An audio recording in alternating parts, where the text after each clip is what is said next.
Transgender promote করছে আমাদের দেশের মধ্যে। আমাদের বাচ্চা কাচ্চা কচি কাঁচা বাচ্চাদেরকে শারীরিক শিক্ষার নামে যৌন শিক্ষা দিচ্ছে। এগুলো আমাদের মুসলমানদের শিক্ষা? এটা চলতে থাকলে দেখবেন অচিরেই কোনো মানুষ বাচ্চাদেরকে স্কুলে পাঠাবে না, এটা অরুচি ধরে যাবে। তখন কি হবে? কোটি কোটি স্কুল কলেজ বিশ্ববিদ্যালয়ে খা খা করে পড়ে থাকবে, কেউ পাঠাবে না ওখানে। তখন মাদ্রাসার দিকে মানুষ ঝুঁকবে আরো বেশি। আমি তো চাই, আমি তো দাবি জানাই উপরের লেভেল থেকে এমন একটা শিক্ষা ব্যবস্থা প্রণয়ন করা হোক যাতে আমার মাদ্রাসা করার প্রয়োজনই না হয়। ওই সিস্টেম রাষ্ট্রীয়ভাবেই করানো হবে ইনশাআল্লাহ।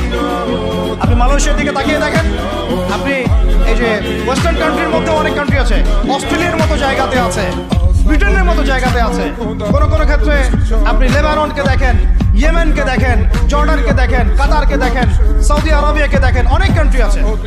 ভালো কাজের তো প্রশংসা করতে দোষ নাই, দোষ আছে? এমনকি অনেক পশ্চিমে